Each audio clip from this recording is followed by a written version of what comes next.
Thank you, Adam, for being with us today. Adam is co-founder of DL Ignite together with Tim Hughes, whom we interviewed some weeks ago. Thanks, Adam, for being today with us. Thank you, Lorena. Why do you say that you have transformed the company from a predominantly social selling company to being a business transformation company? Well, we began doing social selling, so training sales teams how they could use social media as a tool to engage their prospects and their customers and the people that they wanted to be seen by. But the reality with social media is that it's a platform for people to talk to one another. So yeah, that's great if it is a salesperson or a business development person talking to a prospect. But it's also great if it's a director of the company talking to their friends and their audiences, and somebody that works in accounts talking to them. And the more we move up social media and we encourage everybody in the organization to engage their audiences of their friends, their colleagues, their families, people they've worked with, all of those people that they are influential with, the more powerful it becomes. Because as a business, you don't care where your customers come from. You don't care if they come from the salesperson or from the director or from the person that works on reception, as long as those customers keep coming. And ultimately, the more people in the organization that you have empowered, the more likely you are to be able to find those niches, those people that want to work with your organization. So it transforms everything. It transforms sales, it transforms marketing, it transforms recruitment, transforms supply chain, transforms human resources and holding people within the business and making people feel that they're part of something bigger than just their job. And that's such a powerful thing, particularly in the modern world where there is a shortage of talent. You know, good people are hard to find. And when you found them, you want to hold on to them in the business and make them feel valued as much as you possibly can. Okay, but the difference between social selling and business transformation, how could you explain that to our audience? Social is able to affect any part of a business where people need to have conversations. So sales, it's very powerful because you need to talk to your prospects and your customers. Recruitment, it's very powerful because you want to talk to people that might come and join your organization. Human resources is very powerful because you want people within the organization to talk to one another. You know, once upon a time that would have been at desks and over lunch and around the water coolers, but COVID has meant that actually that isn't possible in the same way that it used to be. And every conversation that an organization wants its people to have with people inside or outside the organization can be really easily and effectively facilitated by using social media because people are already on those platforms. So that's much more than just selling products and services. That's about changing how the business views itself and how the people within the business work together and form teams. And social is a very, very powerful tool for doing that. Who do you consider the main aspects or pillars in social selling? Well, from a sales perspective, the process that people need to go through to be effective in that space, to make themselves look good and interesting and nice and likable. So you said when you read my profile, you saw the person rather than the job. And that's what we all need to do in business, particularly in a sales role. If you have a prospect that you want to sell something to, you take them out for dinner. And the reason you take them out for dinner is because you get to know them better. You get to understand them, you get to like them, they get to like you.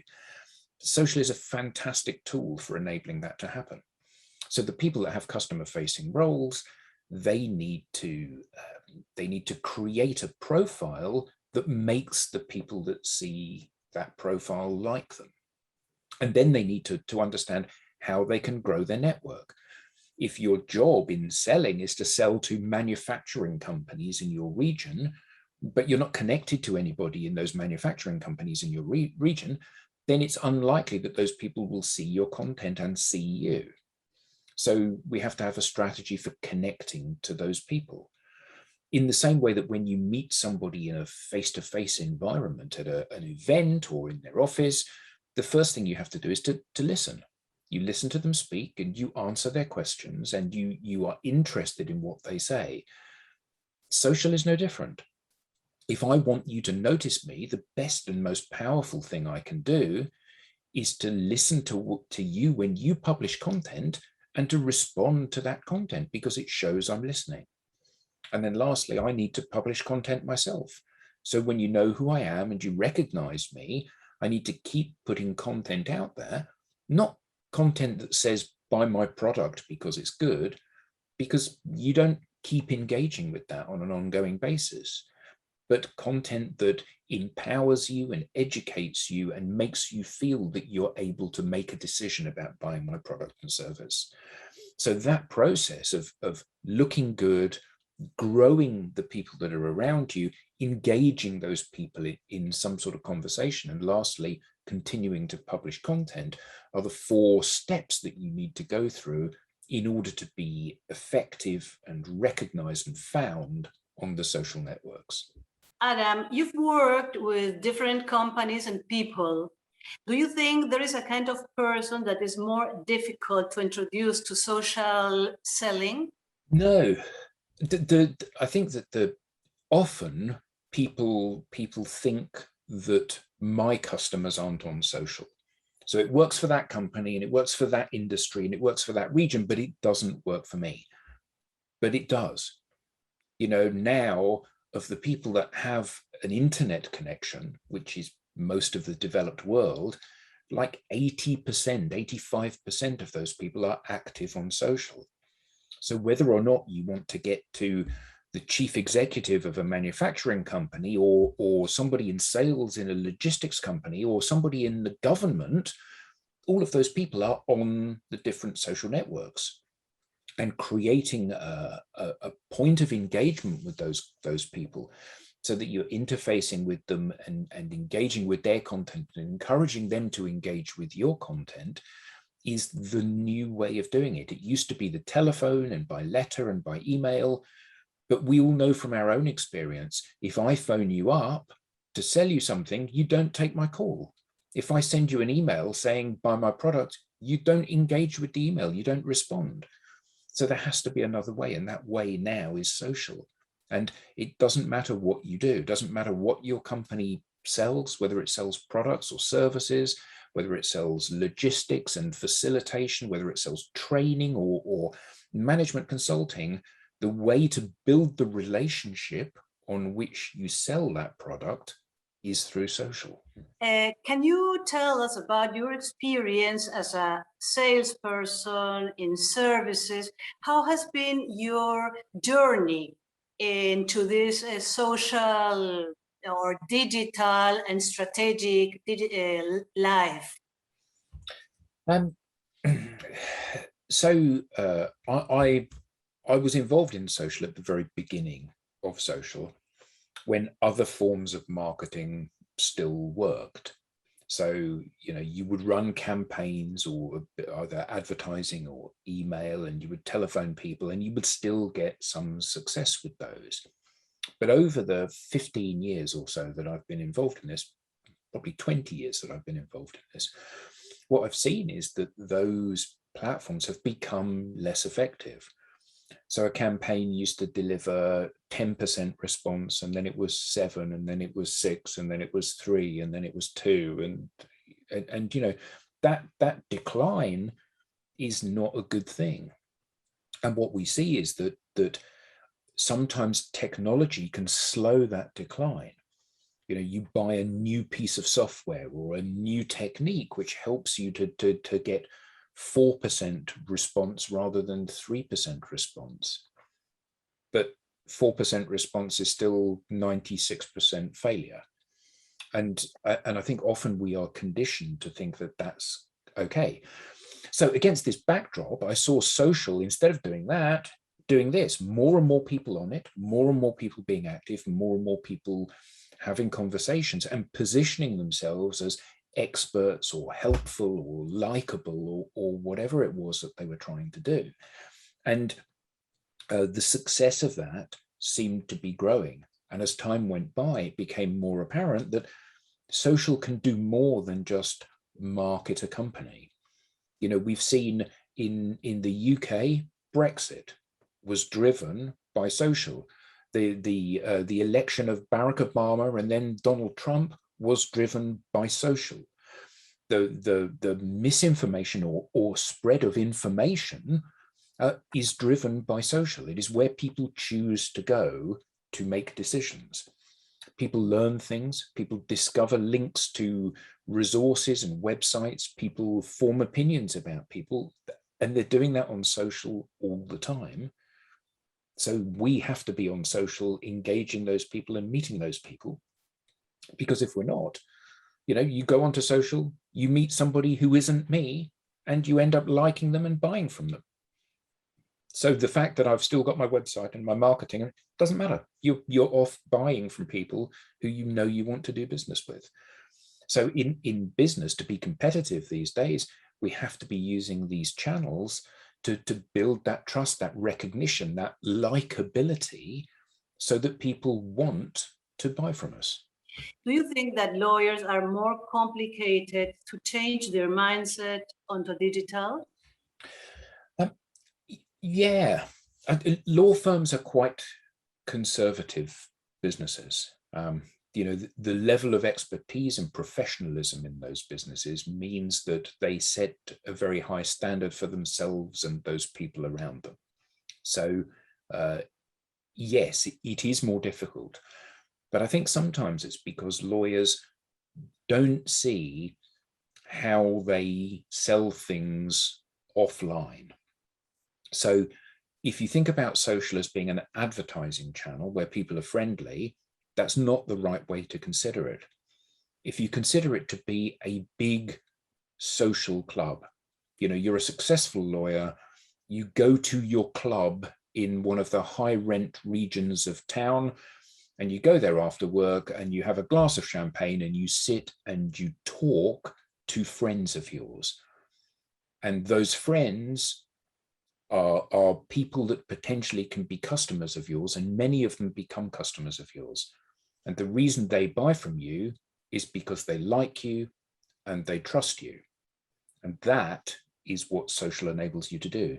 It enables you to be part of a club that doesn't have 100 members or 1,000 members. It has 750 million members or 1 billion members. So everybody that you want to talk to is there, but they will go through the same decision-making process that they would make if they met you in that club in the center of your city. So they would ask themselves, do I like this person? If the answer is no, they won't work with you. They won't continue the conversation. Is this person interesting?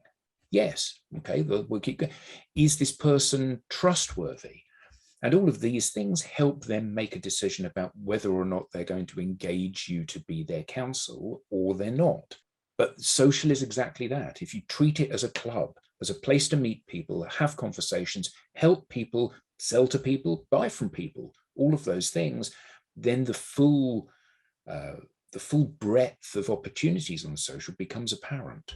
So would you say that you consider that the real challenge for lawyers is to move their behavior from analog to digital, or which would Absolutely. You consider a real challenge?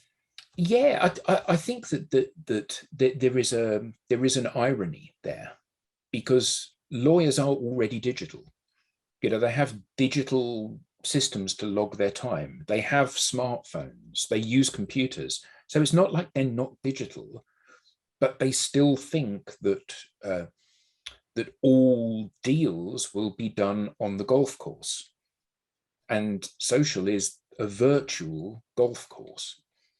And I think that what we have seen when we have worked with legal firms is that they push back and they say, no, this isn't right for us. This isn't right for us. This isn't right for us. And then they go, now I understand.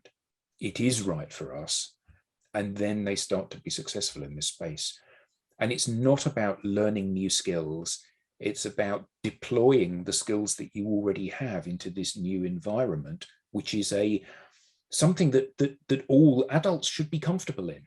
You know, we all go to cocktail parties, we all go to clubs, we all go to restaurants, we all go to events, and we meet people and we say, hello, I'm Adam. Who are you? What do you do? We have that conversation.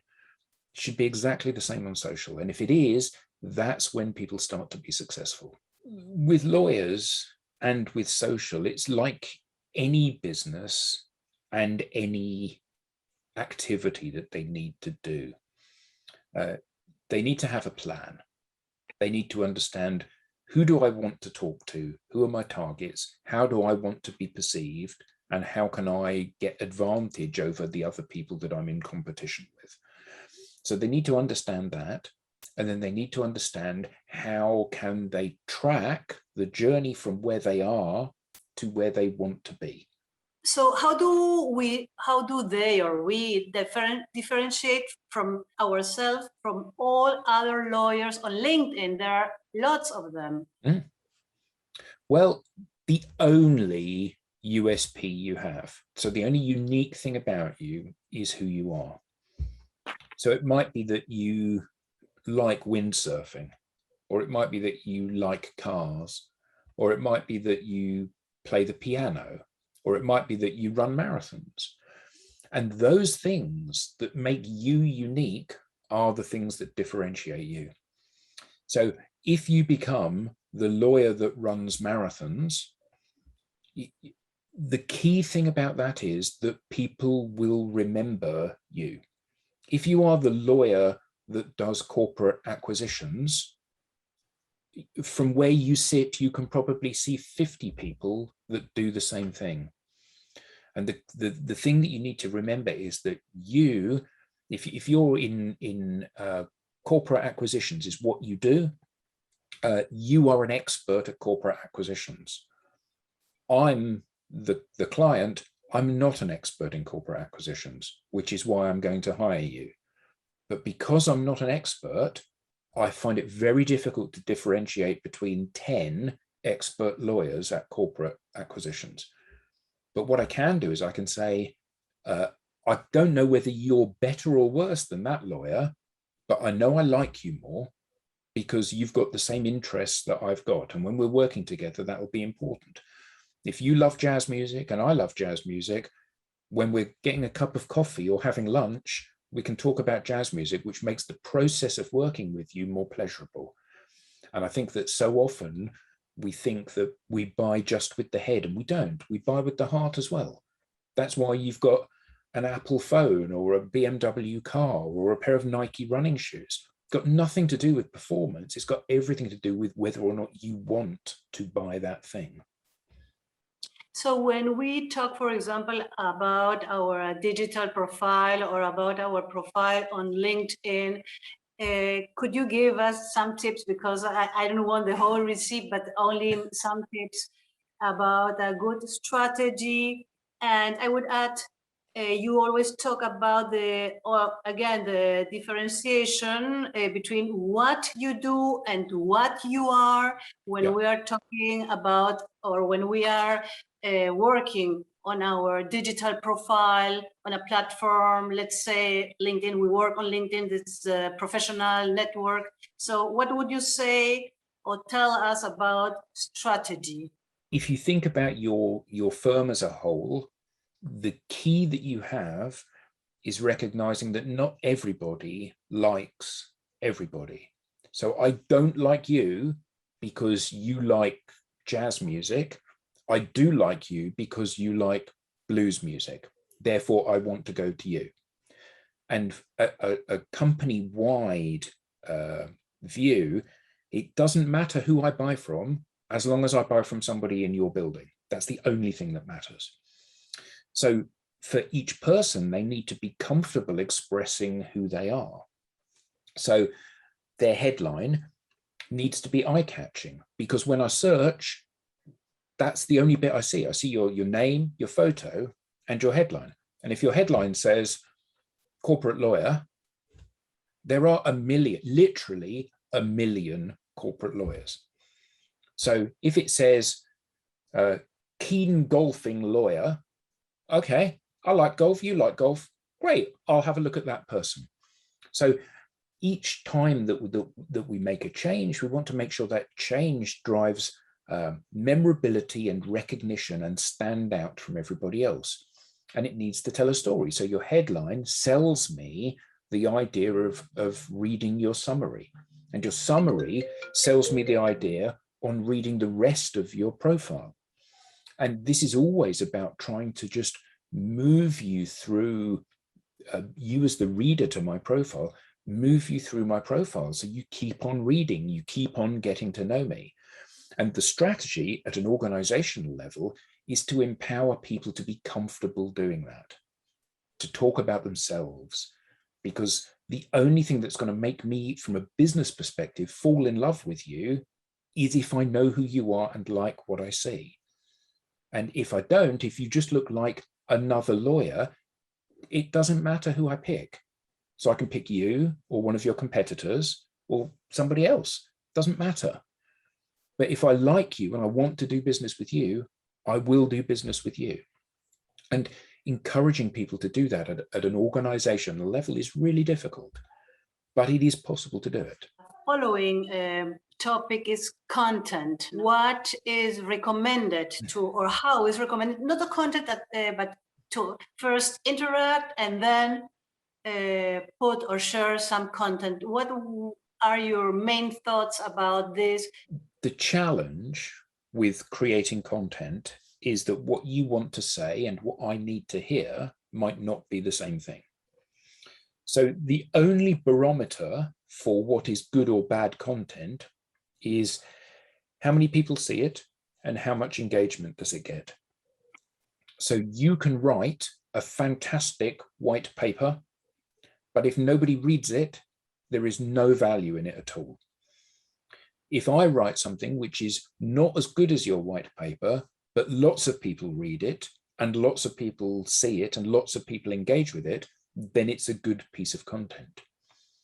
So this is about recognizing that what we need is we need to have a strategy for creating content that that not only encourages people to engage with the content, but also measures the success that content gets.